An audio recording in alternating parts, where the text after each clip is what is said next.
Аткандар, жаңы кошулуп аткандарчы, мисалы А деген 3 тамганы эле коюп кирип атат да. Атыңыздарды анан фамилияңызды сөзсүз коюп жазсаңыз. Эгерде ким регистрациядан өткөн эмес болсо, чатка азыр өзүңүздөрдүн атыңызды, фамилияңызды жана электронный адресиңизди жөнөтүп койсоңуз. Анткени сиздерге кийин ушул өтүлгөн видеоконференцияны ссылкасын жөнөткөндө, сүрөттү жөнөткөндө же материалды жөнөткөндө сиздерге кайсыл адреске жөнөтүштү же болбосо кайсыл номерге чалышты билишибиз керек.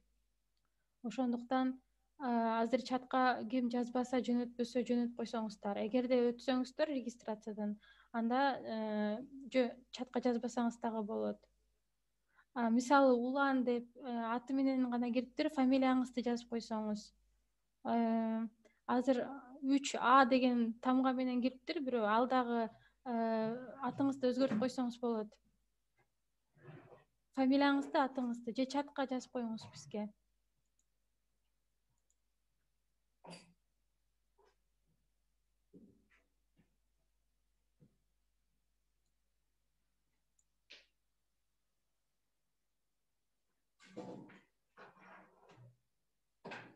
Саламатсызбы Омеке?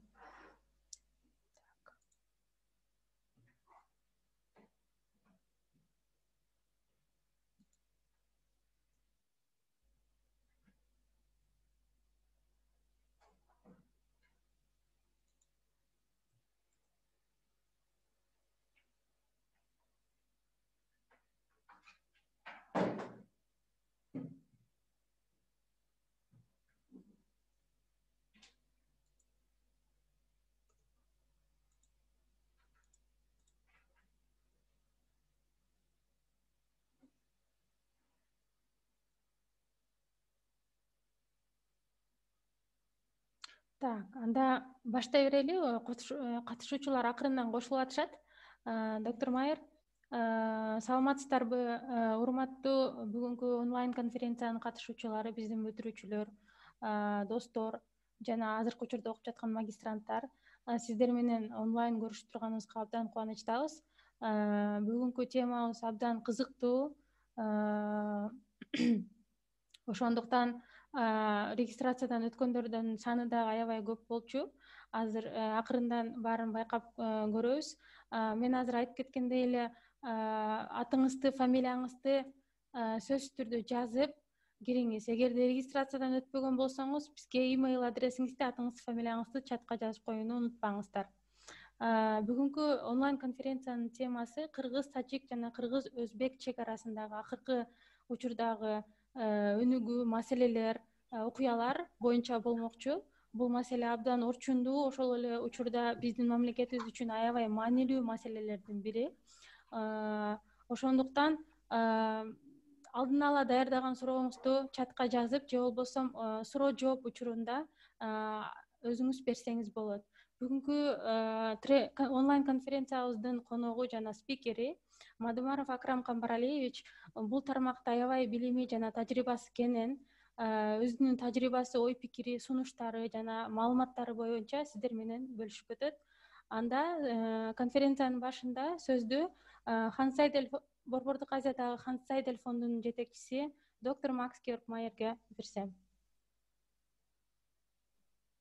Наргиза, урматтуу биздин стипендиаттар, бүтүрүүчүлөр жана достор, урматтуу биздин бүгүнкү конок Акрам Камбаралиевич мырза, сиздер менен бүгүн онлайн болсо дагы сак саламат көрүшүп турганыма абдан кубанычтамын.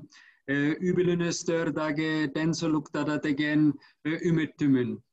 Bugünkü online trainingdin teması akırkı upakattaki Kırgız Taçik, Çana Kırgız Özbek, Çek ara aymaktarındaki bolgon okuyalar, Çana Kırdal, Barbiska belgülü bolgondoy ele bul aptan manilü Çana aktualdu meselelerden biri. Menin oyumca bugünkü ağır bir katışucu kaydeger emes Çana sizlerge ağır kanday sorular tulup kelet. Bugünkü online konferansyanın spikeri adresi Matumarov Akram Kambaralievich Mirza bul tarmakta bilimi Çana tecrübesi aptan kenen dep oyloyum. Talkudan çindik çaralat demekçi bugünkü trainingde özünüzde kısıktırgan sorularga çok alıp aktifti katışasız degen ümittimin. Barınızlarga çemiştü çana paydalı online konferansiya kalayım sizlerge çok rahmat. Çok rahmat, Dr. Mayer. Анда кийинки сөздү презентациянын баштаардан мурун Алмаз Рахманов мырзага берсем. Ал биздин бүтүрүүчү Баткен областынан. Алмаз Рахманов, сиз микрофонуңуз жана күйгүзүп сүйлөсөңүз болот. Саламатсыздарбы? Саламатчылык. Бүгүн фонд Хансайзелтоо групп эмеси фонду бүтүрүүчүлөр үчүн атайын актуалдуу болгон тема боюнча онлайн конференция уюштуруп атат экен. Биз абдан ыраазычылык билдиребиз. Бүгүнкү күндө чындыгында ошол чек ара маселеси аябай орчундуу маселелердин бири катары каралып атат мамлекетибизде. Биз ошол жергиликтүү чек арада жашаган тургундардын маселесин ушул тийиштүү адистерге суроо катары берип, айрым бир чечилбеген маселелерди эксперттердин өз оозунан уксак аябай маанилүү деп эсептейбиз. Ошондуктан биз бүгүн жалпы Баткендеги стипендианттардын атынан ушундай иш-чараны уюштурганыңыздар үчүн сиздерге чоң ыраазычылык билдиребиз. Чоң рахмат. Алмаз байке менен биз азыр эле сүйлөшкөнбүз. Банктан шашып келди окшойт. Банкта турам деген болчу. Жок, келдим мен азыр мына офисте. Анда бүгүнкү онлайн конференциянын баштаардан мурун кыскача биздин правила менен тааныштырып кетсем, урматтуу катышуучулар, презентация убагында микрофонуңуздарды сөзсүз өчүрүп коюңуздарды суранам. Суроо берген учурда участники деген колонкада колду көтөрүү деген значок бар. Ошол колду көтөрүү менен сурооңузду узатсаңыз болот. Колду көтөргөндөн кийин мен сиздерге сөз берүүгө время берем, убакыт бөлөм. Ошол убакытта сиз өзүңүздүн сурооңузду берсеңиз болот. Андан сырткары, эгерде сиздин оюңузда суроо туулса, чатка сөзсүз түрдө ошол суроону жазып койсоңуз дагы болот. Биз бул жактан ал суроону узатабыз. Анда конференцияны баштасак болот. Акрам Камбаралиевич, сөз сизде. Рахмат, саламатсыздарбы, урматтуу бүгүнкү онлайн конференциянын катышуучулары, урматтуу Макс Майер мырза. Мен да абдан кубанычтамын сиздер менен эсен-аман онлайн конференцияда болсо дагы көрүшкөнүбүзгө. Баарыбызга Кудай Таала күч-кубат берсин, ден соолук берсин. Албетте бул маселе чындыгын айтканда өзгөчө биздин бир гана аймак үчүн эмес, жалпы дээрлик Кыргыз мамлекети үчүн өтө маанилүү маселе. Себеби баарыбызга белгилүү болгондой, бул чек ара маселеси дүйнөлүк коомчулукта дагы өзгөчө суверендүү мамлекеттин бирден бир эң негизги критерий болуп эсептелет. Эгерде чек арасы же болбосо кандайдыр бир мамлекеттин аймагы такталбаган болгон болсо, бул толук кандуу мамлекет катары эсептелбейт. Мындайча айтканда, мына ошондуктан бул маселе маанилүү. Аны менен бирге мына биздин Кыргыз мамлекетинин чек-аралаш аймакта жашаган жарандарынын дагы кооптуулугу, мындан ары өнүгүүсү жана алардын ден соолугу үчүн дагы өзгөчө маанилүү. Себеби баарыбызга белгилүү болгондой, акыркы жылдардан бери бул чек-ара маселесинин артында көптөгөн конфликттер чыгып, көптөгөн мындайча айтканда жарандарыбыз жаракат алган учурлар бар. Мына ошондуктан биз фонд Ханса Зайделя фондунун жетекчилиги менен негизинен жалпы биздин мына бүтүрүүчүлөргө жана ушул бүгүнкү күндө мамлекеттик жана муниципалдык мекемелерде иштеп жаткан биздин кесиптештерге маалымат катары берип койсок деген маселе. Себеби бунун эң негизги өзгөчөлүгү кээ бир биздин жарандарыбыз бир гана жөнөкөй жарандар эмес, мамлекеттик кызматта иштеп жаткан жарандарга дагы маалыматтын жетишсиздигине байланыштуу ар кандай социалдык тармактардан маалымат угуп, туура эмес маалыматтарды эле кээде биздин коомчулукка чыгып кетип атат. Мына ошондуктан мен болгон мендеги мүмкүнчүлүктөргө жараша мен маалымат берип койсом, бул эми жалпы түшүнүктөгү кээ бир маселелер болгон болсо, жогоруда спикер белгилеп кеткендей, муну суроолор болсо, суроолорду мына ошол жерде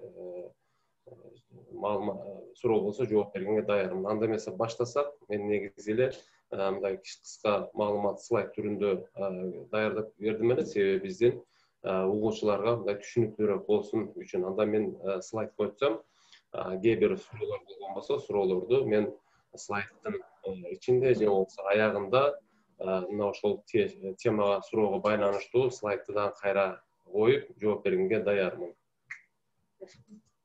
Анда мен слайдка өтсөм, уруксат берсеңиздер. Көрүнүп атабы, урматтуу угуучулар? Ооба, көрүнүп атат. Мен эми өзүм жөнүндө бир маалымат бере кетсем, билимим жогору, мына жогору слайдта көрүнүп турат. Айыл чарба академиясын, ошондой эле Кыргыз Республикасынын Тышкы иштер министрлигине, дипломатиялык академиясын аяктаганмын, мамлекеттик кызматты 1-класстагы кеңешчисимин. Мына ошондой эле иш тажрыйбам тууралуу белгилеп айта кетсем, 2006 жылдан бери мамлекеттик кызматта иштеп келе жатам. Эң негизги баштапкы Кыргыз Республикасынын президентинин иш башкармасында жөнөкөй референт кызматынан баштап, аймактагы президенттин иш башкармасына тиешелүү мекемеде директордун орун басары болуп, андан кийин кайра аппаратка келип бөлүм башчы болуп иштегенмин. 2013-2017 жылы Баткен областынын Кадамжай районунун акими болуп эмгектенип, 2017 жылы Кыргыз Республикасы президентинин аппараттын жетекчисинин 1-орун басары кызматын аркалагып, ошол эле жылы 2017-2019 жылы Кыргыз Республикасынын мамлекеттик кадр кызматынын директору болуп эмгектендим. 2019-2020 жылдары Баткен областындагы ыйгарым укуктуу өкүлү болуп, ал эми февраль айынан мына кечээки октябрь айына чейин Кыргыз Республикасынын өкмөтүндө вице-премьер-министр чек-ара маселелери боюнча эң негизги менин милдетим болчу. Ошондуктан бүгүнкү темага байланышкан тема ошого байланыштуу. Баарыбызга белгилүү болгондой, Кыргыз мамлекетибиз бүгүнкү күндө 4 мамлекет менен чектешет. Кыргыз Республикасынын чек-арасынын жалпы узундугу 4704,60 километрди түзөт. Анын ичинен Кыргыз-Кытай чек-арасы 1084,35 километр, Кыргыз-Казак чек-арасы 1257,07 километр, Кыргыз-Өзбек чек-арасынын узундугу 1391,18 километр, Кыргыз-Тажик чек-арасынын узундугу 972 километр түзөт. Бүгүнкү күндө Кыргыз-Казак чек-арасы боюнча маалымат бере кетсек, Кыргыз-Казак мамлекеттик чек-арасынын жалпы узундугу жогоруда белгилегендей 1257 километр түзүп, толук кандуу делимитация маселелери бүткөн, аны менен бирге демаркация маселелери толук аягына чыккан. Ал эми Кыргыз-Кытай чегарасы боюнча жалпы 1084,35 километр түзсө, эки мамлекеттин ортосундагы чегараны чийүү тактоо маселелери бүтүп, азыр демаркациялык иштер аягына чыгып, азыр эми эки өкмөттүн арасындагы мамлекеттик чегара режими жөнүндө макулдашуунун долбоорун даярдалып жатат. Буюрса бул маселе дагы аягына чыгат. Демек, Кыргыз-Казак жана Кыргыз-Кытай чегарасы боюнча биздин мамлекетибиздин бүгүнкү күндөгү маселеси жок, толук кандуу аягына чыккан. Андан сырткары Кыргыз-Өзбек чегарасы боюнча бүгүнкү күндө жалпы пайыздап айтканда бул эми 85% аягына чыккан, же болбосо делимитация жумуштары бүтүп, тиешелүү мамлекет арасындагы макулдашуу кол коюулары өтүп, эң негизгиси эки президенттер, эки өлкөнүн президенттери 2017 жылдын сентябрында узундугу 1170 жана бүтүн 53 километрди, мындайча айтканда, бүтүрүп кол коюшуп, бүгүнкү күндө 217,84 километр узундуктагы макулдашыла элек 36 участок калган. Анын ичинен эң негизги маселелери такталып, азыр анын ичинен 26 участок такталып бүткөн, же болбосо ушул күнгө чейин 160,94 километрди. Бул 2017 жылдан 2019 жылдын октябрь айына чейинки болгон сүйлөшүүлөрдүн натыйжасында тиешелүү документтерге эки өкмөттүк делимитация жана демаркация боюнча комиссиянын жетекчилери кол коюлган. Азыркы бүгүнкү күндө калганы 9 участок калган. Бул эң негизгиси орчундуу участоктор. Бул мына Кемпироват суу сактагычы, көрүп турасыздар, бул Ош областынын Өзгөн районунда жайгашылган. Бул маселе дагы өзгөчө орчундуу маселе. Эгер суроолор болсо, мен кийин кандай позициялар бар, муну так айтып берем. Андан сырткары мына Үңкүрдөө участогу бул Жалал Абад областынын Аксы районунда жайгашкан. Андан сырткары Жалал Абадда Гавасай, Алабука районунда Гавасай деген участок бар. Бул жерде дагы өтө өзгөчө маанилүү маселе бүгүнкү күндө тактала элек, сүйлөшүүлөр жүрүп жатат. Андан сырткары мына Баткен областында дагы, Ош областында дагы участоктор бар. Бул участоктордун дагы маанилүүлүгү абдан жогору. Мындайча айтканда, убакыт кыска болгондо байланыштуу мен өзгөчө чоң мындайча көлөмү боюнча жана бүгүнкү күндөгү элдүү кабатыр кылып жаткан маселелердин катары бул 3 участокты гана сиздерге көрсөтүп жатам. Баткен областында Чечме деген булак бар. Ал жер дагы өзгөчө маанилүү. Бул боюнча дагы кеңирээк мындай маселелер болсо кийин талкууласак болот. Кыргыз-Тажик чегарасы боюнча да мына баарыбызга белгилүү болгондой, Кыргыз-Тажик чегарасынын эң негизги көйгөйлөрдүн бири болуп эсептелет. Бүгүнкү күндө Кыргыз-Тажик чегарасында жалпы километр 970,8 километр түзөт деп жогоруда белгилегендей, анын ичинен азыркы учурда 519,9 километр макулдашылган. Бул мына көрсөтүп койсом, негизинен мына бул жерден баштап мына участокко чейин бул эми эки өкмөттүн ортосундагы келишимдин негизинде макулдашылган. Бул жерде Ош областынын Алай району 81,2 километр жана Ош областынын Чоң Алай району 215,9 километр. Мына негизинен ушул жерлерден бул жерлер макулдашылган. Бир гана бул жерде эки участок бар. Бул жерде макулдашыла элек. Бул маселе дагы актуалдуу маселе. Бул эми эки өкмөттүн арасындагы сүйлөшүүлөрдүн негизинде каралат.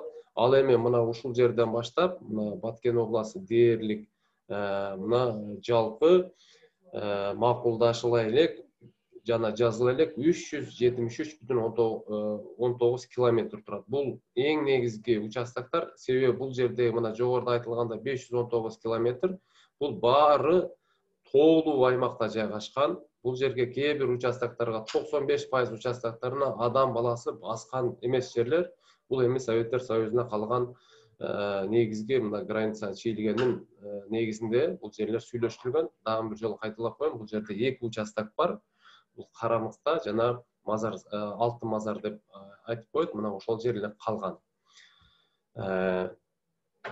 Андан сырткары негизинен жогоруда айтылгандай, мына Баткен обласыны эң негизги участоктору мына ушул жерлер макулдашыла элек. Бул жерлерде негизинен калк жашайт. Ошондуктан бүгүнкү күндө эки өкмөттүк комиссия мүчөлөрү сүйлөшүү жүргүзүп жатат. Учурда Кыргыз-Тажик чек арасынын делимитациялоонун эң татаал маселеси болуп, бул укуктук негиздерин саналат. Кээ бир биздин угуучулар балким биздин элде дагы көбүнчө айтып калат, мына ушул маселени тезирээк 30 жылдын ичинде чечсек болот эле, буну чечиш керек, кандайдыр бир тараптар буну атайынап чечилбей жатат деген тараптар деле бар. Буну чечип койсо болот деген тараптар бар. Мен жалпыга маалымат катары чек араны чечүүдө эң негизгиси бул укуктук маселелер болуп эсептелет. Укуктук маселелер бул ошол учурдагы мындай тарыхый өнүгүүнүн натыйжасында өзгөчө мына Советтер Союзу түзүлгөнгө чейин Фергана өрөөнүндө Кыргыз Республикасы, Тажик Республикасы, Өзбек Республикасы бул негизинен Кокон хандыгынын астында болуп келген. Бул мезгилде мындайча айтканда мамлекеттүүлүк жана башка деген маселелер жок болчу. Мына Совет бийлиги орногондон баштап, атайын мына СССРдин түзүлүшү менен баягы улуттук размежевание деп коет. Мына ошонун алкагында 1924 жылдан баштап улуттук аймактык бөлүштүрүүнүн материалдары даярдалган. Мына ошондуктан бүгүнкү күндө маселелер 91 жылга чейин бир мамлекеттин үстүндө жашаганбыз. 91 жылдан баштап негизинен мына Фергана өрөөнүндө жашаган 3 мамлекеттер өздөрүнүн эгемендүүлүгүнө алышып, ээ болушуп, мына азыр чек ара маселелери, мамлекеттик чек ара маселелери боюнча азыр мындайча айтканда иштери жүргүзүп, макулдашуулар жүрүп атат. Мына эң негизги көйгөй болуп эсептелет. Негизинен эки тараптын укуктук маселелерин аныктоодо эки кайчы пикир болуп атат. Тажик тарап бул 1924-27 жылдардагы улуттук аймактык бөлүштүрүүнүн материалдарын пайдалануу болуп басым жасап келет. Эгерде биз Тажик тараптын оюна макул келсек, анда мына көрүп турасыздар, мына жердеги бир топ аймактар, ошондой эле мына Лейнек районунда жашаган биздин жарандар болсо, бул жерде Белисынык деген тоо бар. Мына ошонун ылдыйкы зонасы, Кулунду, Жаңы жер айыл аймактары жана мына Орук анклавы мындай кошулуп, баары кошулуп, мондай ол Тажик Республикасы болуп эсептелиши керек.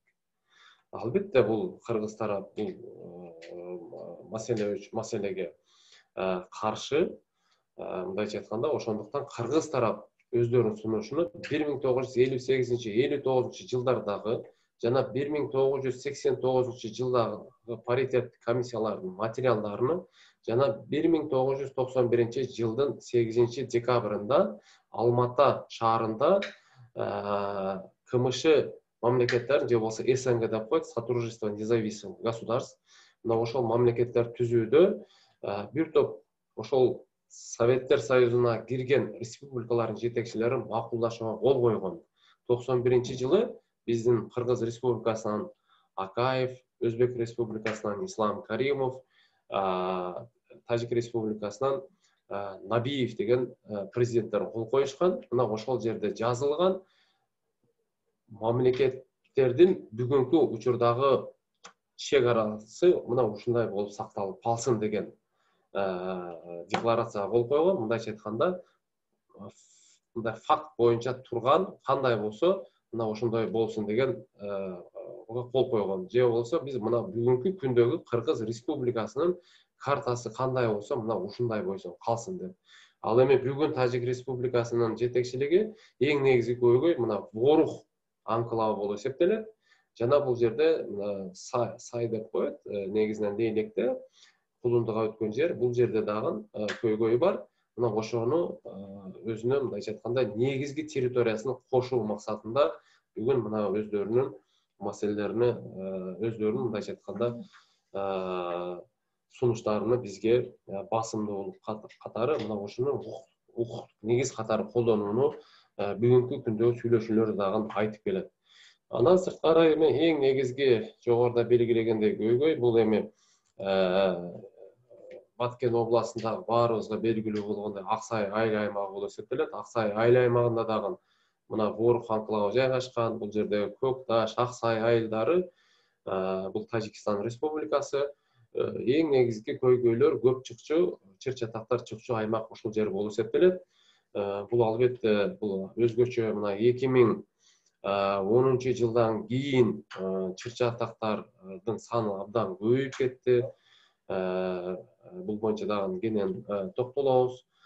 Эң негизги көйгөй жогоруда белгилегендей деги эле ушул Баткен областындагы чыр-чатактар чыккандардын негизи болуп, бул ушул делимитациянын же ушул кайсы линия кайсы жерде Тажик Республикасына карайт, кайсы жер Кыргыз Республикасына карайт, мына ошонун негизги көйгөй катары эсептелет. Мына ошонун алкагында мына 2018 жылы Кыргыз Республикасынын Тажик Республикасы менен чектешкен аймактарда мына 8 жолу чыр-чатак чыккан. Анын мына бирөөсү курал колдонуу менен болгон. 2019 жылы 14 чыр-чатак чыккан. Бул эми өтө чоң маанидеги. Андан сырткары майда чыр-чатактар санын айтсак, 2019 жылы 59 чыр-чатак чыккан. Мындай көбүрөөк мааниде мына 14 чыр-чатак, анын ичинен 8-и мына курал колдонуу менен болгон. Анын натыйжасында каза болгондор биз тараптан бир жараныбыз каза болгон 2019 жылы. Бул чек ара кызматынын аскери. Тажик Республикасынан дагы бир 10-дун тегерегинде жарандар каза болгон. Ал эми мына 20 жылы болсо 15 чыр-чатак чыкты. Анын ичинен бирөөсү курал колдонуу менен. Бул дагы өзгөчө көйгөй. Ал эми Өзбек Республикасын көрүп атасыздар. 2018 жылы бир гана чыр-чатак чыкты. 2019 жылы чыр-чатактын саны жок болду. 2020 жылы бул жалпы 6 чыр-чатак чыгып атат. Мындайча айтканда, жогоруда белгилегендей, чек аранын 85% бүткөндүгүнө байланыштуу жергиликтүү элдеги маселелер мындай токтолуп, чек аралар такталганына байланыштуу чыр-чатактар чыкпайт. Бирден экиден чыгат. Бул эми албетте баягы жогоруда белгиленде 15%. Мисал келтирсек, мына Чечме булактын натыйжасында 2020 жылы мына Сох районунда быйыл 31 майда чоң бир чыр-чатак чыкты. Ал жерде дагы курал колдонуу менен болду. Мына ал жер дагы такталбаган аймак катары эсептелгенде байланыштуу. Жабыркагандар мына ар бир чыр-чатакта сөзсүз түрдө жабыркаган жарандарыбыз көп болот. Бул боюнча абдан мындай кайгылуу окуяларга да келген учурлар бар. Эми мына эки тараптуу ушул маселелердин алдын алуу максатында эки тараптуу өлкөнүн комиссияларынын сүйлөшүүлөрүнүн негизинде кээ бир участоктор мындайча айтканда мына убактылуу алмашканга туура келет. Мына бул жерде мен айтып коеюн, бул Көк Таш айылы, мына Баткен областындагы тургундар бул жерде болсо жакшы билишет. Мына жер бизде кээде айтышпайт, шахматный жайгашкан деп коет. Мына ушул шахматный деген мына ушундай. Мына кызыл менен белгилегендер биздин Кыргыз Республикасынын аймагы болуп эсептелет. Убактылуу граница мындайча айтканда бул жерден өтөт. Бул жагы Тажик Республикасынын ичинде жайгашып калган. Мына ошондуктан биз бул маселени чечүү максатында убактылуу бул жерде жарандардын мына жердеги мына Тажик Республикасынан бизге кирип кеткен бул жер мына ушул жана бул жердеги эки аймакты Биз мындайча айтканда 9,8 гектар болуп эсептелет. Баары равномерно, равнозначный, равноценный баалуулугу бирдей, аймагы бир. Мына ушуларды убактылуу биз мындайча айтканда чет жатактын алдын алуу максатында мына алмаштыруу маселелерин карап, мына ошо чечтик. Мына андан сырткары Самарканддагы айыл аймагында бул февраль айында болгон маселе. Мына андан эми бүгүнкү күндө маселелерин чечүүдө бир гана мына негиз катары, албетте сөзсүз түрдө бул укуктук маселелер негиз катары каралат. Мына ошону менен бирге биз инфраструктуралык жаңы технологияларды колдонуу натыйжасында чек араларды чечүү жолдорун издешибиз керек. Мына бул жер, мындайча айтканда, бул долбоор катары караганбыз. Бул Көкташтагы 4 көчө же болбосо баягы 275 метр деген мындайча айтканда аймак. Ушул жер, мына жерден Тажик Республикасынын жолу, бул Исфарадан Воркуга кеткен жол, а бул Ош-Баткен жолу. Буну эгер биз үстү менен өткөрсөк, астынан Тажик Республикасы өтөт, биздики үстү менен өтүп кете берет деген мааниде бул долбоор жасалган. Бул эми Тажик тарапка сунушталып элек. Бул кийинки жолугушууларда ушундай маселе менен сүйлөшөбүз деген маселеде калганбыз. Менин оюмча бул кийинки мына өкмөттүк аралык комиссиянын тиешелүү жооптуу кызматкерлери, жетекчилер ушунун негизинде сүйлөшөт деген ой менен жасалган. Албетте ар бир сүйлөшүүнүн жүргүзүүдө сөзсүз түрдө бул ар кандай тактикалык маселелер колдонулат. Аны менен бирге чек ара маселелерин жыйынтыктап айтканда, чек ара маселелеринин бир гана чечүү жолу бар. Бул сүйлөшүү гана жолу менен, дипломатиялык маселе менен көпчүлүк элдин оюну сөзсүз түрдө угушубуз керек. Көпчүлүктүн мамлекеттик кызыкчылык негизинде чечишибиз керек.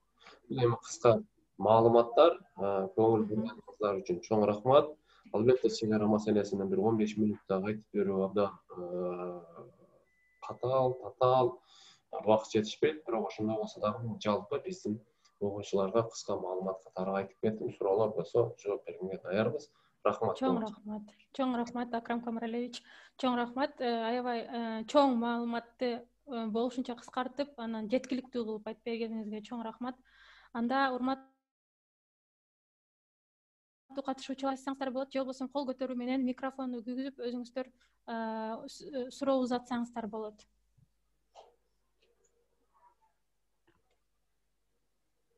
Азамат Калиев мырза, сиз суроо берем деп микрофонду күйгүздүңүз беле, жана мен өчүрүп койгон болчумун.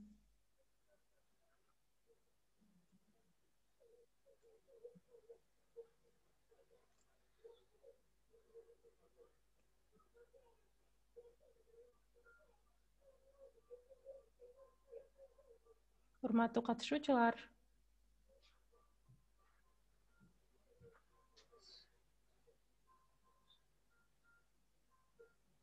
Омурканов Борончу мырза кол көтөрдү. Микрофонуңузду күйгүзүп, камераны күйгүзүп суроо узатсаңыз болот.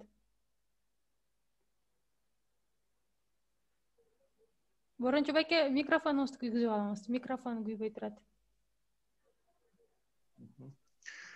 Саламатсыздарбы, бүгүнкү ушул жолугушуунун катышуучулары, саламатсызбы Акрым мырза, доктор Майер, ушундай эле жалпы ушу 7 доомдагы бардык ушул бүгүнкү катышуучуларды салам жолдойм Таластан. Мынакей бүгүн абдан жакшы жолугушуу болуп атат. Мен ушул айткым келет. Бул абдан бизге керек, өтө курч маселе ушул кезде. Жана Акрам мырза сиз айтып өткөндөй, бизде ошо Кыргыз-Тажик чек арасында ушул көп участоктор такталбагандыктан ушул маселелер чыгып атат дедиңиз. Ал эми жанагы башка республикалар менен көп пайызы такталгандыктан ушул маселелердер аз болуп атат дедиңиз, мисалы Өзбекстан менен. Мен айтайын дегеним бул ушул маселелер анклав боюнча бизде жанагы коррупциялык элементтерге байланыштуу ушул Кыргыз-Тажик чек арасы көпкө чейин созулуп келген деп буга чейин да бир айтылып келет да. Мен суроом, ушул маселени тез арада чечсе болобу? Кыргыз-Тажик менен эгер сүйлөшүүлөр болгон болсо, алар бул боюнча өздөрүнүн позициясында бекем туруп атабы, же ошол жана мурдагы бизде айтылган жылдардагы биздин квартал менен макулдук болуп атабы. Ошо боюнча сиздин оюңуз кандай? Ушуну кайсы убакыт тез арада чечүү үчүн бизге кандай жолдордун иштеп чыкса болот да?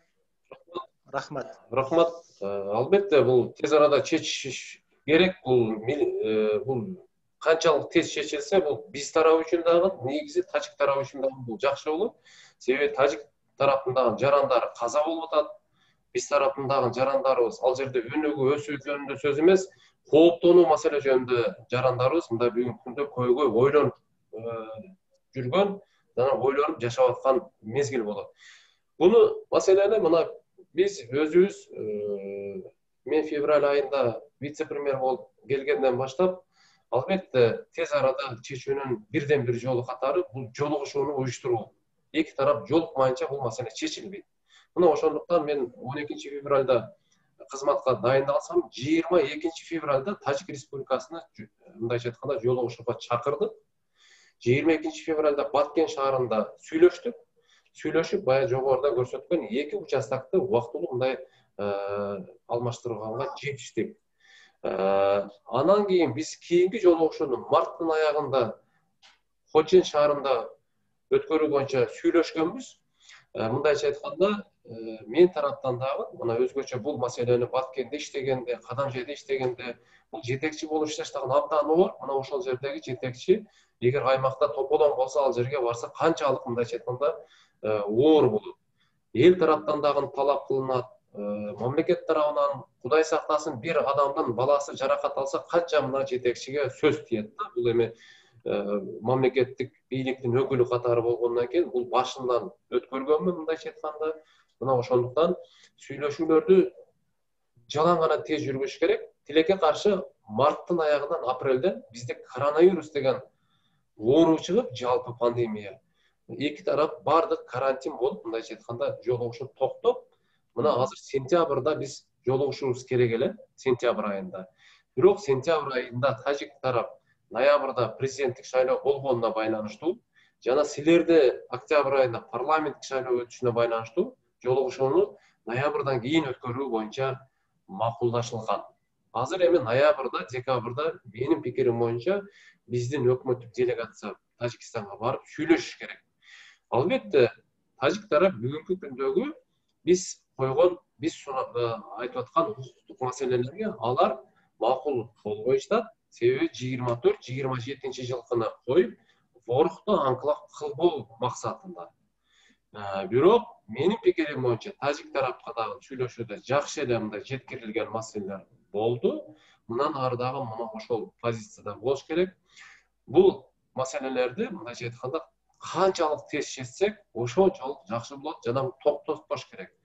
Канча созулган сайын бул биздин мамлекетибиз үчүн дагы өзгөчө жарандар үчүн пайда алып келбейт.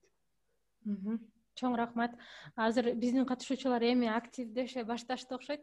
Азыр Мукарамова Сусар биздин бүтүрүүчү Баткен областынан жашайт. Суроо узаттыр. Андан кийинки сөздү Каримов Нургазы мырза кол көтөрдү, өзү суроосун берет.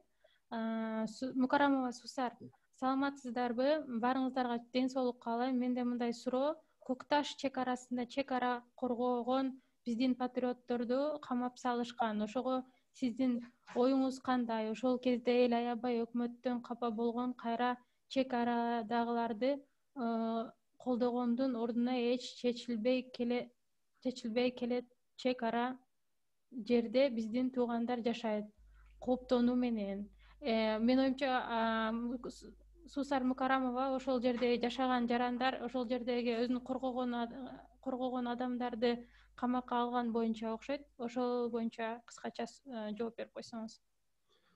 Рахмат. Бул маселе мен областтын жетекчиси катары губернатор болуп жүргөндө болгон. Январдын 9 январда болгон 2020 жылы.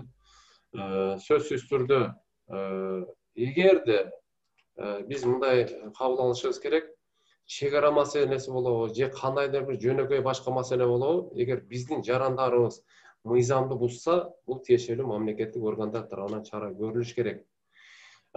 Биз албетте бул окуяда тиешелүү күч органдары өздөрүнүн иштерин жүргүзүп биздин 4 жаранды мына ошол кагылышуу, ок атышуу учурунда бул кармашып, ал биздин жарандар менен тиешелүү тергөө амалдарын жүргүзүшкөн. Ал мезгилде мына ошондой маселе жүргүзүш керек эле. Ал окуя бүткөндөн кийин мына азыркы 1 ай 1,5 айдын ичинде мына мен өзүм дагы жардам берип, биздин жарандарды мындайча айтканда чыгарып, акыркы чечим мына үйлөрүнө жеткирип, соттун чечими менен мындайча айтканда штраф менен чектелгенбиз. Себеби биз дагы сөзсүз түрдө туура түшүнүү менен ал жердеги биздин жарандарыбызды моралдык жактан колдоо жана ал жерде чек ара жашаган акыбал абдан оор экендигин эске алып, биз бул маселеге барганыбыз жок. Кээ бирөөлөр баягы камап коюш дагы ыктымал эле, бирок мен дагы ушул ойду мындайча айтканда абалдын жашоонун кыйындыгын эске алып, ал жердеги биздин жарандарды толук кандуу мындай бошотуп, маселени чектегенбиз мындайча айтканда. Эгерде кандайдыр бир жарандарыбыз башка аймактарда деле бир мыйзамды бузуп, эки тарап мушташкан болсо, бүгүн чыгып көрүлөт. Мына ошого окшогон окуя болгон. Ошондуктан биз өз убагында маселени мындайча айтканда көзөмөлгө алып, жана ал жердеги мындан ары дагы оорлошуп кетпегенине, акыбалды оорлошуп кетпеш үчүн мына ушундай кадамга барганбыз. Ал 4 жаран менен биз өзүм дагы жеке сүйлөшүп, биздин жарандарды бүгүнкү күндө эч кандай маселе жок, өз үйлөрүндө жашап келет. Чоң рахмат. Анда кийинки суроону Каримов Нургазы мырзага узатып, андан кийин азыр уже тыныгууга чыгышыбыз керек эле, 5 минутталык тыныгуу кылайлы. Андан кийин суроо жоопту улантсак болот. Нургазы мырза, сизде микрофон. Микрофонуңузду кыйгызып, сүйлөй бериңиз. Саламатсызбы, урматтуу бүгүнкү ушул жолугушууга катышуучулары, урматтуу Акрам, биздин академиянын бүтүрүүчүлөрүнө убакыт бөлүп ушу маалымат берип атканыңызга мен сизден чоң рахмат. Себеби бул чек ара маселеси бул улуттук кызыкчылыктагы, мамлекеттик деңгээлдеги маселе болгондуктан ар дайым эле коомчулукта ачык маалыматтар бериле бербейт. Азыр ушул сиздин презентациядан карап отуруп, бизде дагы көп пайдалуу маалыматтарды алдык. Ушул жерде мен сизге суроо берет элем. Улуттук аймактык бөлүштүрүү боюнча материалдарды карайлы деп өздөрү ошол дагы 91-жылдагы 58-59 жылдагы баягы укуктук документтерди сунуштап атабыз, айтып атпайсызбы? Ошого 24-27 жылдагы укуктук документтин өзгөчөлүгү кайсыда? Биз кыргыз тарап сунуштап аткан ушул 58-91 жылдардагы укуктук документтердин артыкчылыктары эмнеде? Ушулардын айырмачылыктарын бизге кандай утуш алып келет? Алар ушул кайсыл биз сунуштаган укуктук документке макулдугун бериши мүмкүн? Алдын ала баягы анализдериңиздер кандай? Ушул боюнча сурайын деген. Анан ошол эле экинчи суроом, мына биздин Кара Суу районундагы Барак анклавынын күндөгү акыбалы боюнча дагы маалымат берип койсоңуз. Рахмат. Чоң рахмат. Жакшы суроо. Мен көбүрөөк түшүнүү болуш үчүн мына картаны көрсөтөйүн. Мен жогоруда айткандай, негизинен бүгүнкү күндө 3 укуктук база менен сүйлөшүү жүрүп атат. Бул 1924-27 жылдардагы, 1958-59 жылдардагы, 1989 жылы жана 91 экөө 1 мындайча айтканда. 58 менен 59 жылы эмне үчүн 58-59 болуп калган, эмне үчүн 1989 жылы карта түзүлгөн, карта болгондо мындайча айтканда деген суроо болуп калышы мүмкүн. Эмне үчүн 1940 жыл эмес, 1970 жыл эмес, 1900 жана башка дегендей 91 жылдардагы чейин. Мен бұның маанисине мындай өзім дагы ушул маселе боюнча иштеп айтып коеюн.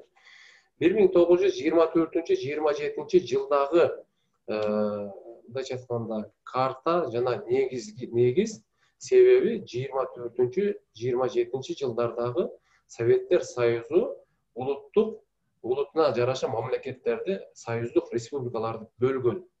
Кайсыл жерде көбүрөөк улут жашаса ошол мезгилде мына ошого жакындашып бөлгөн мындайча айтканда. Өзбекстанда өзбек улутундагы көбүрөөк жашаган. Өзбекстан республикасы менен 24-жылы Тажик республикасы, Өзбек республикасы бир болгон. Же болбосо Тажик республикасы Өзбек республикасынын катарында болгон.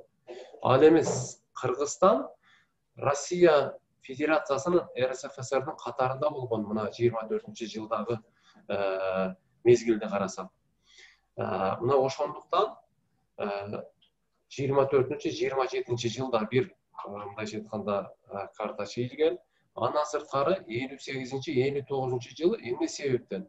Себеби 50 жылдан 58 жылга чейин мына ушул Баткендеги мына Горхтун тегерегинде мына Лейнек жакта бүгүнкү күндө чыр чатактар болуп келген. Ал мезгилде дагы эки тараптын ортосунда чыр чатак болгон. Бирок Советтер Союзунун күчү менен ал мезгилде мына Сталин башкарган 51-52 жылдарга чейин, анан кийин мына Хрущев башталган, тартип катуу болгондон анан мына социалдык түйүндөр же болбосо массалык маалымат каражаттарынын жоктугуна байланыштуу жалпы коомчулукка ал жерде чыр чатактар мындайча жеткен эмес дагы жеринде басылган. Мына ошондо мезгилде боло бергенде эки тараптын эки өлкөнүн ортосундагы Москвадан тапшырма берилип, эки мамлекеттин ортосундагы комиссиялар жеринде мына ушул маселелерди тактап келген. Эң негизи чыр чатактын негизи болуп, бул суу пайдалануу, жер пайдалануу, жайыт пайдалануу мындайча айтканда чарбалык маселелердин натыйжасына чыккан жана Тажик улутундагы бул жерде жайгашкан элдер биздин жерлерди кыргыздар келип басып алып атат деген максатта ушундай чыр чатактар чыккан. Мына ошондо 58-59 жылы бир комиссия иштеп бир карта кылган. Аны менен келишкен 60 жылдардагы тополон болгон, 70 жылдардагы чыр чатактар болгон. 89 жылы азыркы Аксай, Самаркандек, Актатыр айыл аймагында Тажикстандын Горх аймагында 89 жылдагы чоң атышуу менен чыр чатак болгон. Бул СССР мезгилинде, Советтер Союзу мезгилинде. Мына ошол жерде анан Москвадан СССРден солдаттарды алып келип, бул жерде дагы кайранан эки элди экиге бөлүп, анан кайра комиссия иштеп 89 жылы бул жер Кыргыздыкы, бул Тажик республикасында дагы бир карта түзүлгөн. То есть 3 мындайча айтканда негизги карта болгонуна байланыштуу бүгүн ар кандай трактовка менен Тажик республикасы мен жогоруда айтканда 24-27 жылда алабыз деп, анын негизи эмне үчүн дегенде, баягы жогоруда айткандай, Баткен эгер биз 24-27 жылга макул болсок, анда Лейнектин жарымы Кулунда жаңы жер, Баткенди мына Горх деген Горх Тажикстан анклавы болбой калат. Көкташ, Аксай, Самаркандек айылдары бүт Тажикстанга кирип кетет да.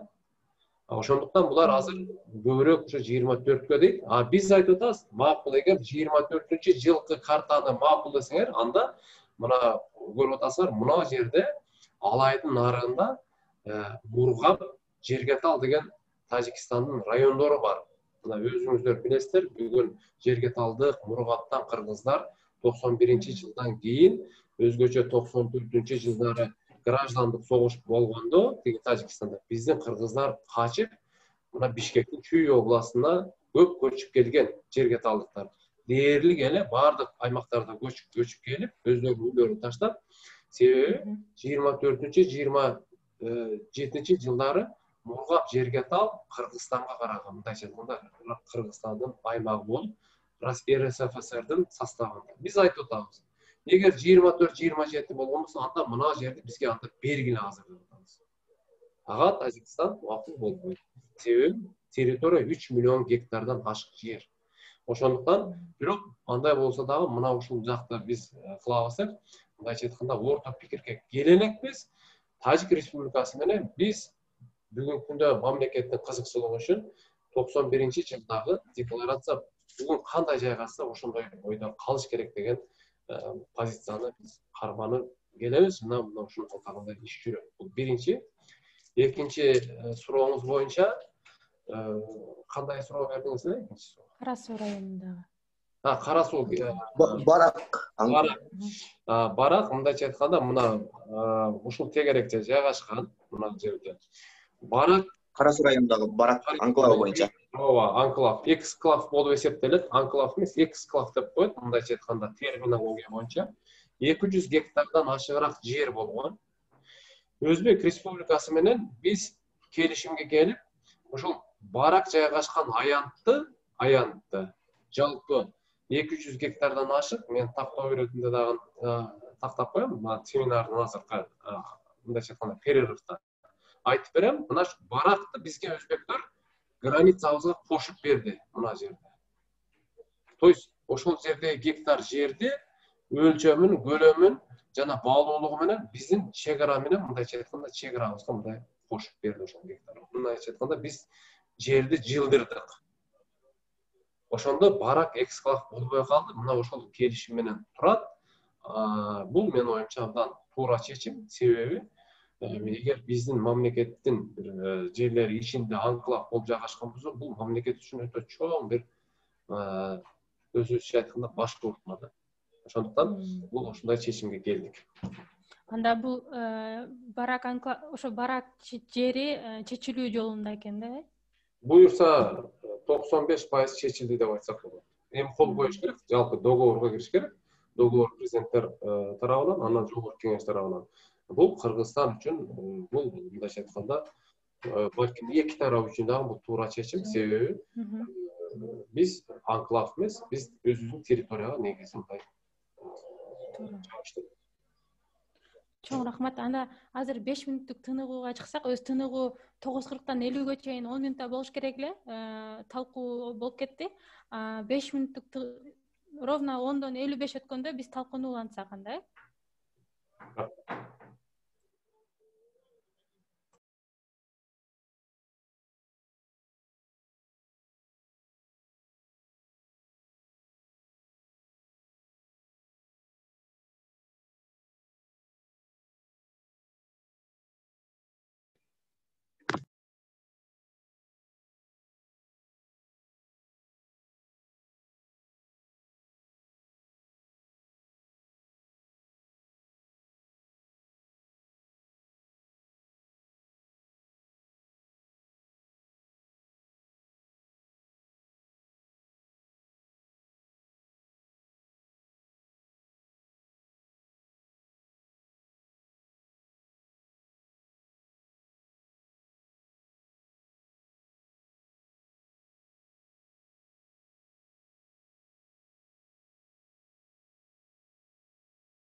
Нургазы аке, сизде дагы суроо барбы?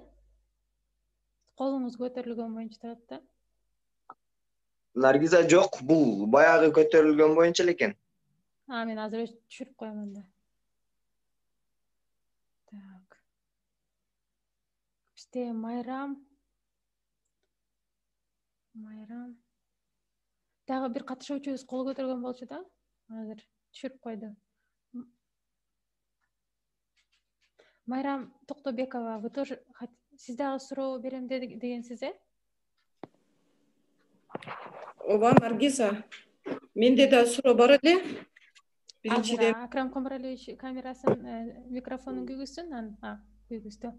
Анда улантсак биздин талкууну, Майрам Токтобекова, сиздин сурооңузду биз угуп атабыз. Биринчиден абдан маанилүү ушундай презентацияларга чоң рахмат. Фондко дагы абдан чоң рахмат. Доктор Майерге ушундай бизге кызыктуу темага баяндама уюштуруп бергенине.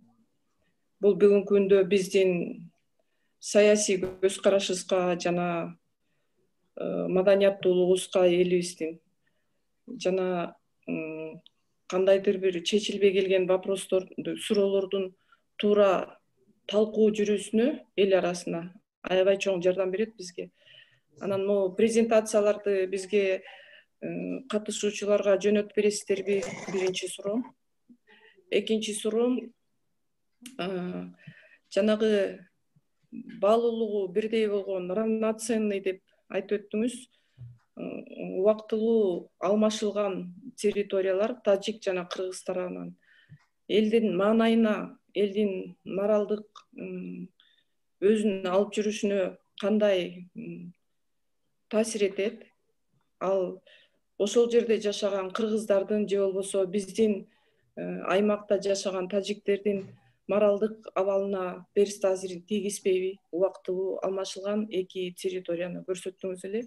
Ошол жөнүндө бир аз кеңири токтолуп кетсеңиз, ушул презентациянын ушул жери мени аябай көйгөйлүү деп ойлоп атам бүгүнкү күндө. Рахмат.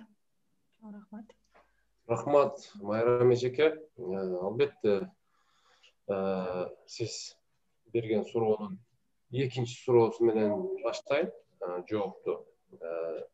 Бул эң негизги эки тараптуу сүйлөшүүдө биз өкмөттүк комиссиянын жетекчилери жергиликтүү элдин пикирине эске алуу менен гана жүргүздүк жана мындан ары да жүргүзүш керек. Себеби жергиликтүү элдин мындайча айтканда пикири, кызыкчылыгы, себеби биздин мамлекетибиздин ар бир жаранынын өзүнүн укугун коргоо мамлекеттик бийликтин негизги милдети болуп эсептелет. Бирок айтчу нерсе жергиликтүү элдин көпчүлүгүнүн пикирин эске алыш керек жана мамлекеттик кызыкчылык менен чечиш керек.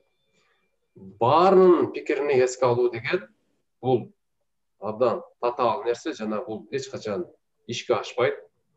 Себеби 10 кишинен сурасаң, 10 кишинин бирөөсү, экөөсү сөзсүз түрдө туура болсо деле туура эмес деп, мындайча айтканда, субъективизм менен жашап келет. Бул эми табигый көрүнүш, бул дүйнө жүзүндө мына ошондой. Ошондуктан биз көпчүлүгүнүн пикирин эске алуу менен анан мамлекеттик кызыкчылыктан. Мамлекеттик кызыкчылык дегенде биз бир участокто ушундай ишке жүргүзүп атсак, бул жердин маселесин чечүү үчүн бул жактагы айылдын маселесин байлашыбыз керек.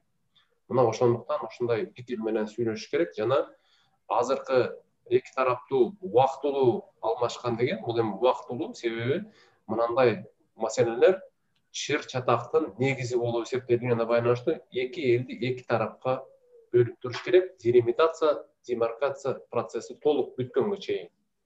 Бул дагы абдан сүйлөшүүлөрдө жүргөндө абдан татаал маселе. Экинчиден, мына көрсөтүп турган жерлерди негизи биздин жарандар 90-жылдан 2000-жылга чейин Тажик Республикасынын жарандарын сатып жиберишкен. Көпчүлүгү. Тажик Республикасынын жарандары биздин республиканын жарандарын сатып жиберген. Бирок биз мамлекет негиз катары карта жана ошол мезгилдеги жогоруда айтылган 89 жылкы 58 жылдагы кол коюлган келишимдердин натыйжасында жүргүзгөнбүз. Өзүңүздөр билесиздер, Баткен областы деле өзү түзүлгөнү 1999 жылы түзүлгөн. Ага чейин жергиликтүү жарандардын пикири жана андан кийинки мезгилдерде деле тажик, кыргыз, өзбек аралаш эле жашап келген. Ал жерде мына жер биздики деген маселелер акыркы жылдары акырын мына эки тарап мамлекеттүүлүк мындай мамлекеттер өзүнчө өнүгө баштагандан баштап ошол маселелер такталып келген. Жана Кыргыз Республикасынын чегара кызматы бул 2000 жылы түзүлгөн. Ага чейин чегара кызмат эмес, чегара жөнүндө мындайча айтканда толук маселелер болгон эмес. Бул эми кандайдыр бир объективный же субъективный фактордун негизинде болсо керек деген ойдомун. Биринчи сурооңуз боюнча бул материалдар кээ бир негизги материалдар боюнча беребиз, бирок кээ бир материалдарды мындайча айтканда сиздерге түшүнүк катары жеткиздик. Анан жалпы материалдар мына карта жана башкалар берсек, ар кандай жөнөкөй жаранда трактовка кылып калышы мүмкүн. Ошондуктан баягы кайсынын негизинде мен Наргиза менен макулдашып туруп сиздерге сөзсүз түрдө жалпы жеткиребиз. Рахмат. Чоң рахмат. Мен Анда айтор. Кийинки суроо. Азыр кийинки кол көтөргөндөр катышуучулар да бар. Дастан Балтабаев, анан Алмаз Рахманов мырзалар көтөрүшкөн. Бирок азыр бир суроону берип кетсем, жана тыныгууга чейин жиберилген суроо болчу. Чекара маселесин Динара Муратова деген катышуучу узатыптыр. Чекара маселесин чечкен комиссиянын мүчөлөрү туруктуубу? Же мамлекеттеги кырдаалга карай мүчөлөрү өзгөрүп турабы деп суроо жазыптыр. Бул абдан мындайча айтканда жеке мен үчүн абдан маанилүү суроо. Тилекке каршы биздин мамлекетте мына ушул чегара маселесини өтө маанилүү катары көрөбүз дагы, бирок абалга жараша чегара комиссиясынын мүчөлөрүнө биз кызматтан кетирип, анын ордуна жаңыларды киргизебиз.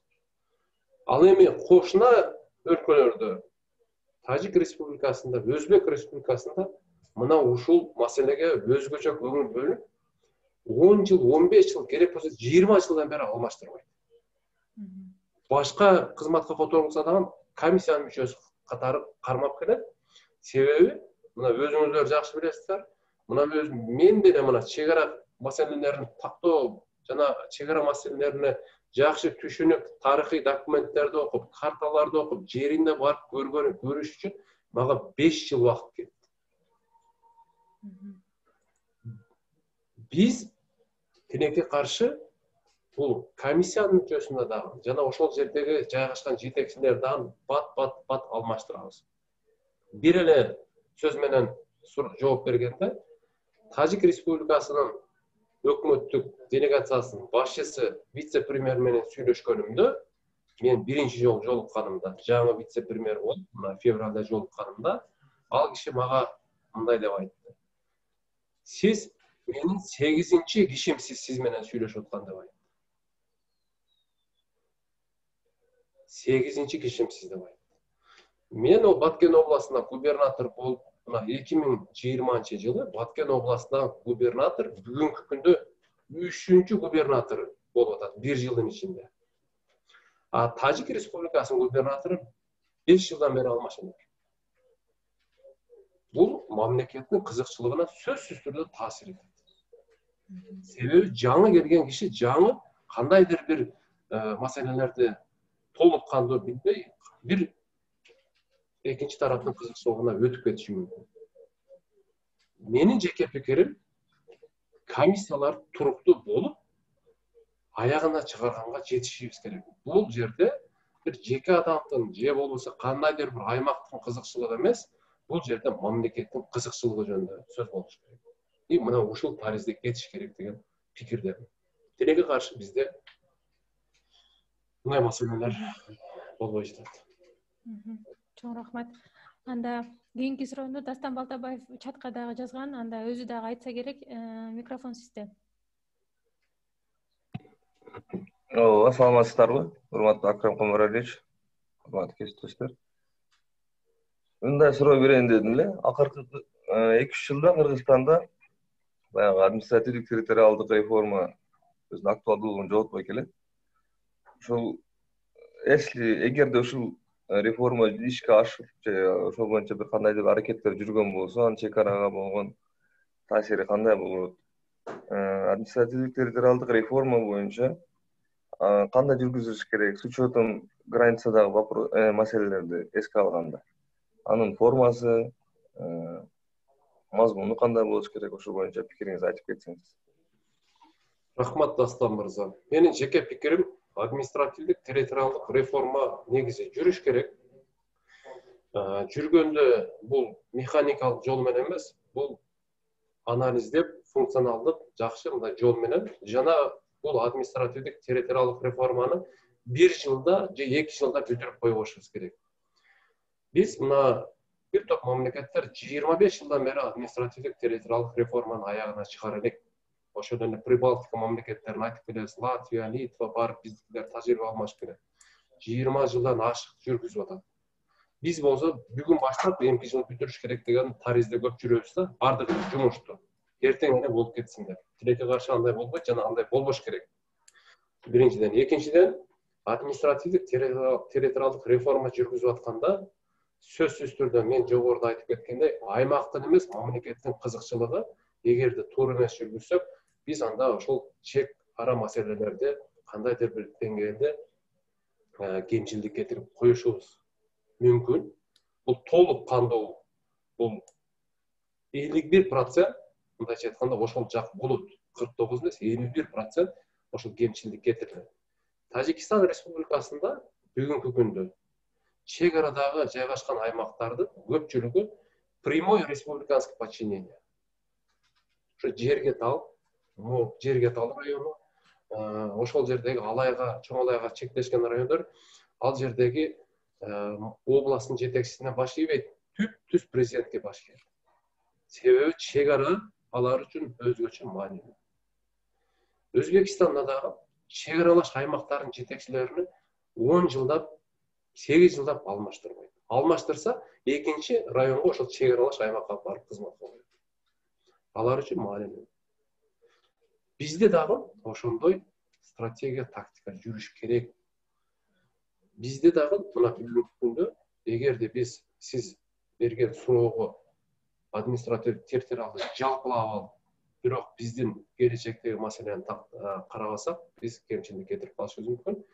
Бул кемчилдик кеткенде мен сиздерге айтып коеюн, чек ара маселеси мына ушунчалык өзгөчөлүгү бар. Бул кол коюлгандан кийин кайра артка кайтпайт, бул түбөлүккө кетет.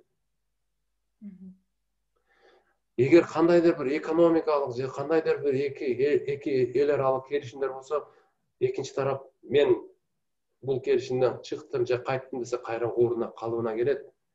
Чек араны тактагандан кийин кайра калыбына келбейт. Бул түбөлүккө кетет.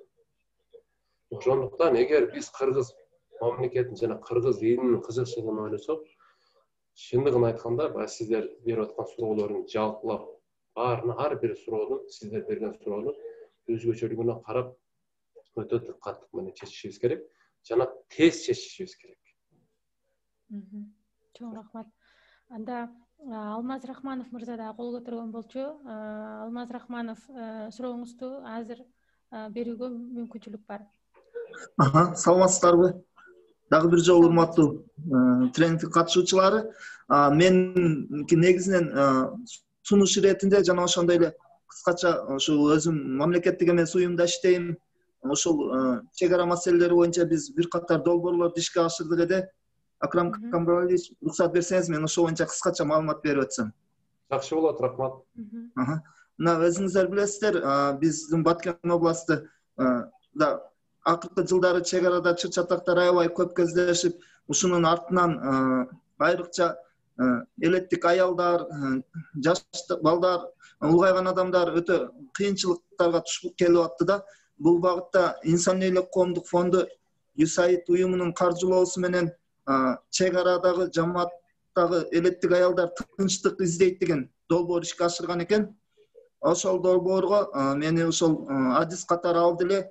Биз бул долбоордун алкагында ошол Элек районунун Максат айылында жашаган аялдар менен жана Баткен районунун Аксай айылында жашаган аялдар менен жолугушуп биз атайын аларга тренингтерди өткөрдүк. Тренингтердин максаты өзүңүздөр билесиздер, Бириккен Улуттар уюмунун 1325 резолюциясы бар. Бул резолюцияга Кыргызстан кол койгон экен.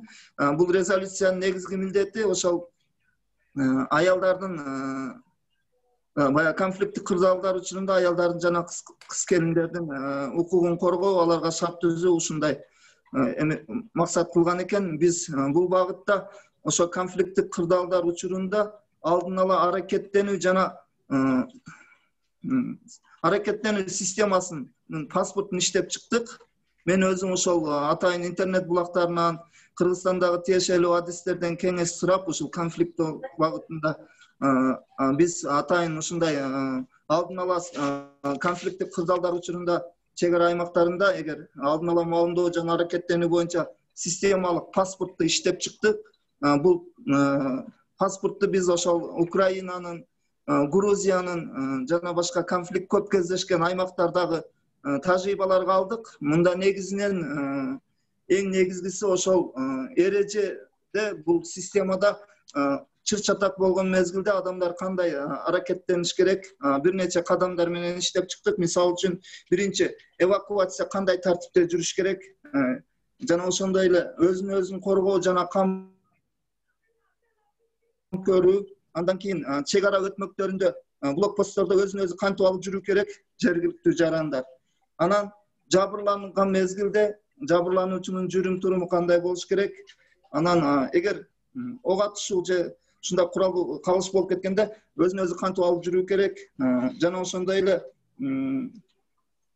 жергиликтүү калктын аракети кандай болот конфликттик учурларда. Бул боюнча атайын ошол жергиликтүү элдин сунушу менен, ой пикирлери менен жөнөкөй эрежелерди кабыл алдык. Бул эрежелерди ошол атайын брошюра сыяктуу кылып жергиликтүү элдерге таркаттык. Жана ошондой эле бул эрежени биз нормативдик мыйзамдаштыруу багытында ошол Кулунда айылдык кеңешинин жергиликтүү кеңешине презентация кылып, ошол жергиликтүү кеңештин депутаттары муну атайын токтом менен бекитип берди бүгүнкү күндө. Анан азыр учурда башка айылдардан дагы сунуш түшүп атат. Ошол чек аралашманы өзүңүз билесиздер, Разаков, Агарык, дагы Достук, Жаңы Жер айыл өкмөтүндөгү айылдарда тургундарда ушул сыяктуу кичине колдонма кылып берсеңер, анткени биз чек аралардан, посттордон өткөндө ушул эрежелерге таянсак, бизге жакшы натыйжа берет деген сунуштарын айтты. Тилекке каршы биздин долбоорубуз 4 айлык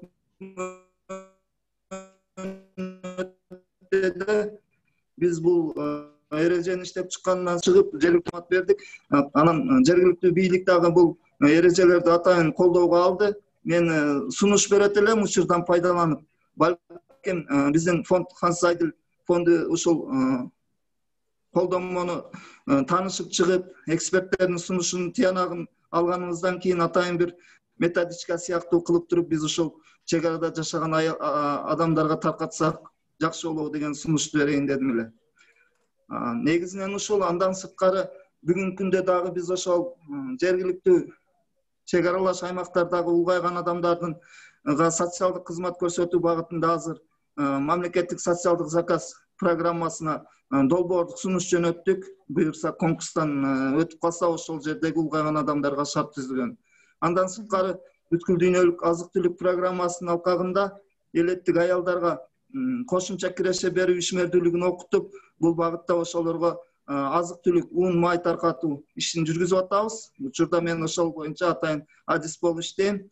Анан эми учурдан пайдаланып бүгүнкү күндө чындыгында акыркы жылдарга караганда акыркы 2 жылдан бери чек ара аймактарында бир топ инфраструктуралык маселелер оң жолго чечилди. Аны биз өз көзүбүз менен көрүп атабыз. Жергиликтүү жашоочулар дагы акыркы кездеги өкмөттүн, мамлекеттин жүргүзүп аткан саясатына абдан ыраазы. мына суулар чыгып, таза суу маселеси чечилип, электр энергия маселелери чечилип, бир топ жакшы багытта болду. Мен муну ошол максат айылындагы чек аралаш жана бир катар айылдарда ошол тыгыз байланышып, ошол жашоочулардын пикирин айтып атамын да. Анан акыркы кезде биз мына ошол мурда ошол максат деген айылда шайлоо участкасы дагы жок болгон, добуш берүүчү. Былтыркы жылы Алмаз Мырза, ачылды. 30 секундтун ичинде жыйынтыктап берсеңиз сөзүңүздү. Негизинен акыркы жылдары ошол жергиликтүү чек арада жашаган адамдарга бир топ көңүл буруулар болду. Элдер бүгүнкү күндө ошол баягындай маселелер эртерээк чечилсе, анан мүмкүн болсо ошол комиссиянын курамына жергиликтүү жашоочулардан дагы киргизилсе деген сунуштарды айтып келет да. Мамлекеттик бийликтин өкүлдөрүнөн сырткары жергиликтүү жамааттын өкүлдөрүнөн дагы комиссия курамына алса деген сунушту айтты. Көп белгилейт. Рахмат баарыңыздарга. Чоң рахмат. Так, сунуштарыңызга чоң рахмат. Дагы да, сизде жок или комментарийге, сунушка? Комментарий, акыркы сөзүнө деле комментарий берип коеюн, анан кийин баягы барак боюнча суроо берди эле биздин бир бүтүрүүчү Нургазы Каримов. Нургазыга мен слайд менен көрсөтүп койсом, тагыраак маалымат жетет деген ойдомун да. Мына азыр Алмаз мырза айтып кетти, инфраструктуралык жактан бир топ жакшы жумуштар жүрүп атат. Бул андан дагы күчөш керек деген ойдобуз. Буюрса бул күчөтүлөт болуш керек. Анан экинчиден комиссияга жергиликтүү элдин мындайча айтканда өкүлдөрүнө коюу деген, киргизүү деген сунушту айтып атат. Биз мамлекет өкүнчүлүк, элдин өкүнчүлүк функцияларını мамлекеттик органдар аткарат. Мисалы үчүн ошол эле комиссиянын мүчөсүнө Эйнек районунун биринчи акиминин биринчи орун басары комиссиянын мүчөсү катары эсептелет. Райондун госрегистрдин жетекчиси комиссиянын мүчөсү катары эсептелет. Баткен областынын губернатор биринчи орун басары комиссиянын мүчөсү. Эгер биз ар бир жарандарды ар бир айылдан киргизе берсек, анда кошуна тарап анда айтып калат, анда мамлекет менен мамлекеттик аралык сүйлөшүү же бир жарандардын аралык ортосунда сүйлөшүү деген. Ошон үчүн бул мындайча айтканда элдин пикирине, жогоруда мен айтып кеттим, элдин пикирине ошо жергиликтүү акимчилик, областын жетекчилери барып эл менен сүйлөшүп, анын пикири менен тиги киши келиш керек да. Мына ошондо туура болот. Эми барак боюнча дагы түшүнүктүүрөөк болушу мен көрсөтүп койсом. Себеби мына жерде көрүп атасыздар, көрүнүп атат. Көрүнүп атат. Мына биздин границабыз, бул Кара Суу районунун границасы Өзбек Республикасы менен көрүп атасыздар. Бул жерде мына биздин эксклав. Бул жерде жайгашкан. Жалпы аянты 208 гектар жер болчу. Жалпы 208 гектар. Бул сүйлөшүүлөрдүн негизинде бул мына жерге которулду. Мындайча айтканда граница монда кетпейт, эми монда кетет. Бул жактагылар, бул биздин границага жайгашат, а бул жердеги элдер бул жага келсе, мындайча айтканда границанын ичинде болуп, биздин чек арадан өтүү, таможнядан мурдакыдай айланып 100 километр айланып Кыргызстанга келбей, Кыргызстандын аймагында. Мына ушундай тартип менен буюрса чечимди такталды бул маалымат катары. Чоң рахмат. Анда кийинки катышуучубуз акыркы суроо болсун. Бакытбек Сапаркулов деген мырза кол көтөргөн. Бакытбек Сапаркулов, микрофон сизде. Саламатсыздарбы? Саламатсыздарбы, жакшы угулуп атабы? Угулуп атат. Сүйлөй бериңиз. Мен суроом, ошо Акбар Камбаралиевич губернатор болуп турганда ушул термди аябай көп колдонгондо мен азыркыга чейин түшүнбөй келем. Ошо сүйлөшүүлөр жүрүп атат дейт да. Ошо сүйлөшүүлөр жүрүп жатат деген эмнени түшүндүрөт? Ушул сөз мага аябай Manisi түшүнүксүз болуп келет да бүгүнкү күнгө чейин. Ошол эле. Рахмат. Сүйлөшүүлөр эгер чек араны тактоо маселелери боюнча бул сүйлөшүүлөр эки өкмөттүн деңгээлинде жүрөт, вице-премьерлердин. Мен эгер губернатор болуп жүргөндө маселе боюнча ошол сөздү көбүрөөк айтсам, анда анын мааниси ар кандай. Эгер эки областтын ортосундагы жетекчилик менен биз жолугушуп сүйлөшсөк, анда бул жерде чарбалык маселелерди, мына сууну сен бул жака бор, сууну бул жака бор, же жайыт боюнча мына Алмаз мырза айтып кетпедиби, ал жерде чек аралаш жайгашкан аймактардын көйгөйлөрү аябай көп. Жакшы, мына колдон келишинче жардам берип атыптыр. Абдан мындай элементарный инфраструктура, элементарный жөнөкөй суу дагы жок айылдар бар да, мындай жөн суу жок.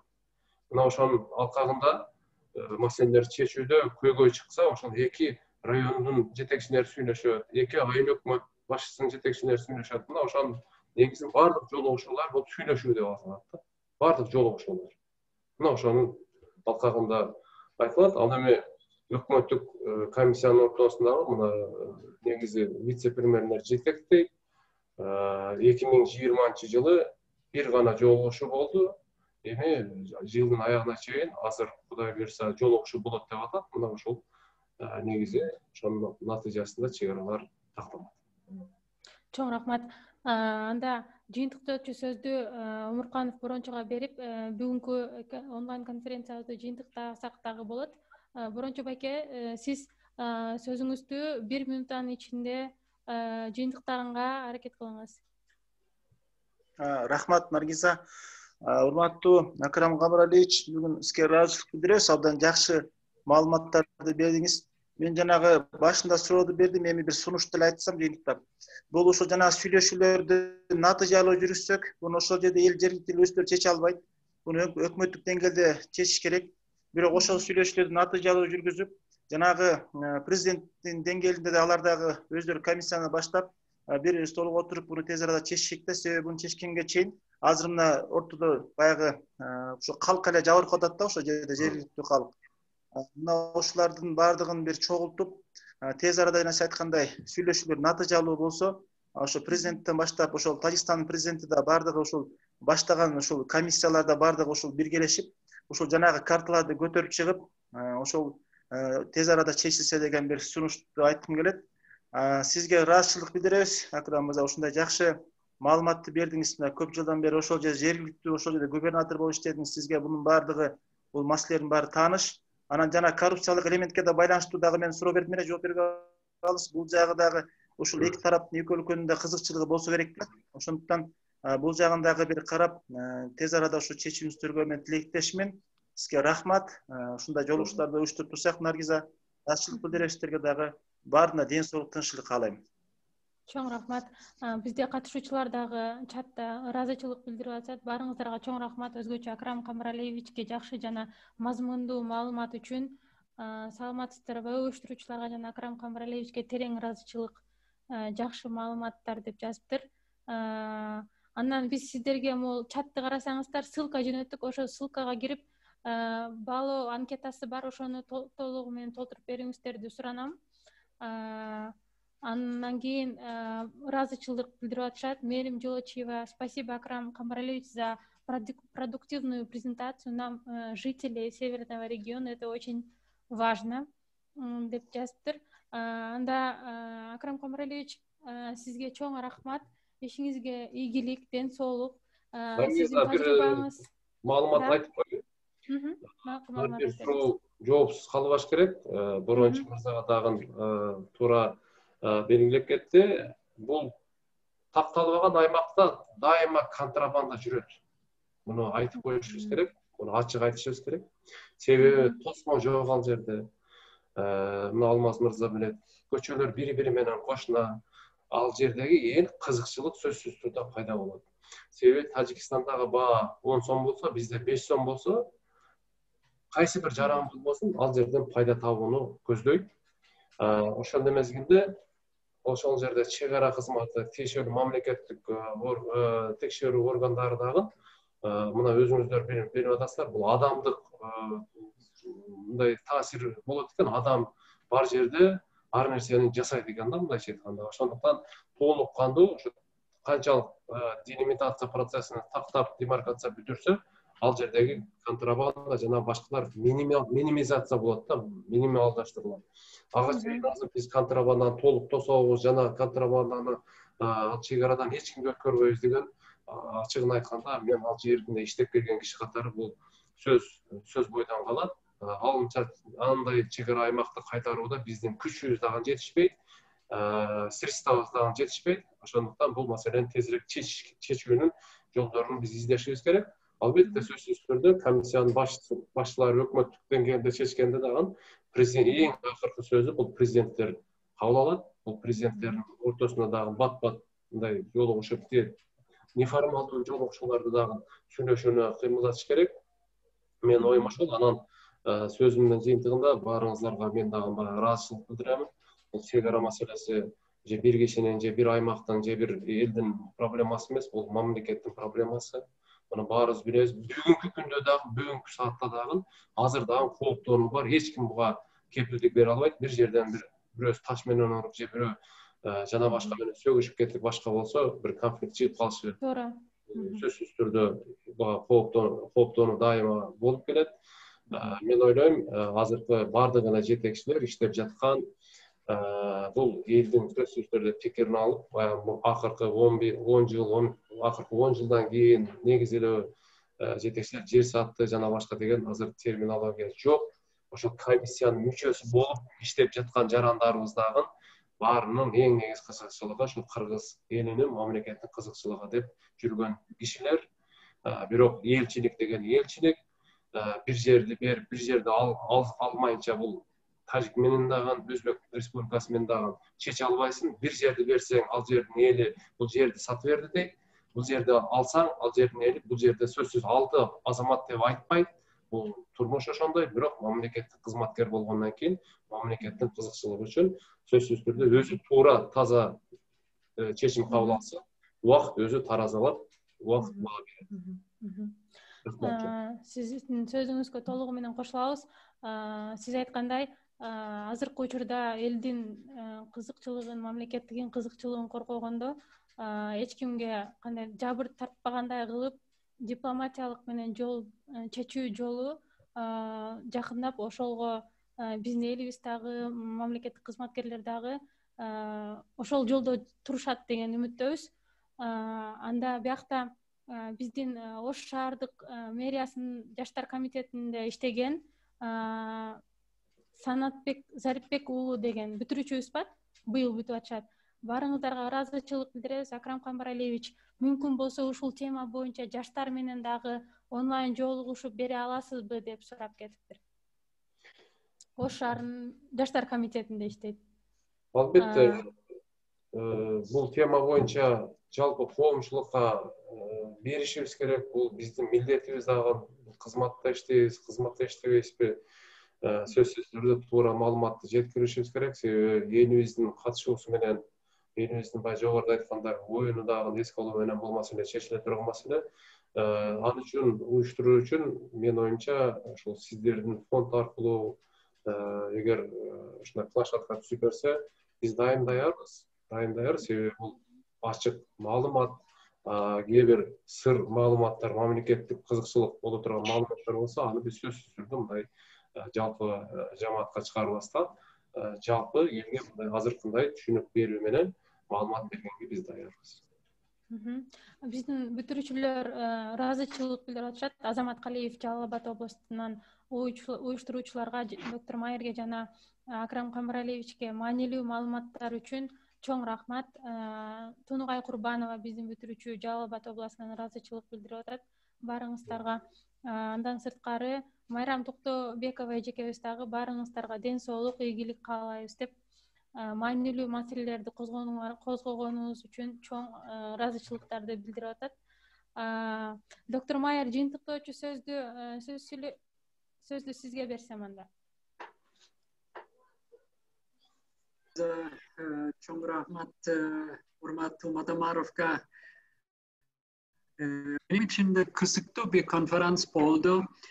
Sebebi de özü Batkende gubernatör katары murunda da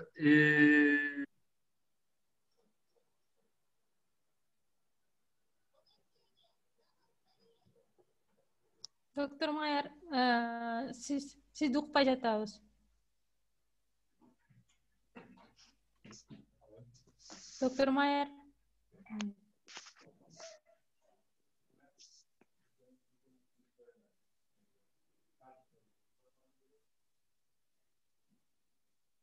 Азыр техникалык маселе болду. Акрам Камаралиев, сизге чоң рахмат. Убактыңызды бөлүп бизге атайын бүтүрүүчүлөргө жакшы маалыматтарды бергениңиз үчүн сиздин ишиңизге ийгилик, ден соолук каалайбыз. Баарынан дагы азыркы учурда эң маанилүү нерсе. Эң угуп атат. Сүйлөй бериңиз. Geçerisiz teknikalik de bir problema. Çok rahmat sizge. Ben aittim. Aptan kısıktı. Benim için de faydalı bir konferans oldu. Urmatı Matamarof'ta, Murunda da, Batken'de de gubernatör Katar'ı işlegen taşribası var, bilgisi de var. Oşunduktan sonuçlar da çakşı. Çok rahmat sizge. Densulukunuzda da çakşı kalsa çakşı da esalınız. Rahmat. Rahmat. Çok rahmat. Anda men barыңыздарды групповой сүрөт кылып атам азыр, скриншот кылып. 1 2 3. 1 2. Микрофонду өчүрүп, только камераны күйгүзсөңүздөр.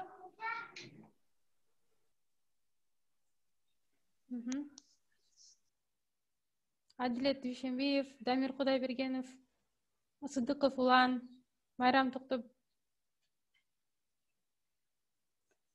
Чолпон Бекбашева, камераңыздарды күйгүзсөңүздөр.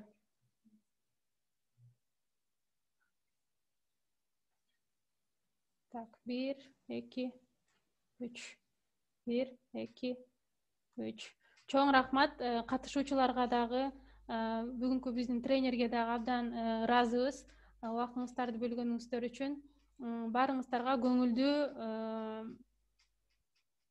жекшембилик, ишембилик каалайбыз. Эс алыңыздар жакшы өтсүн.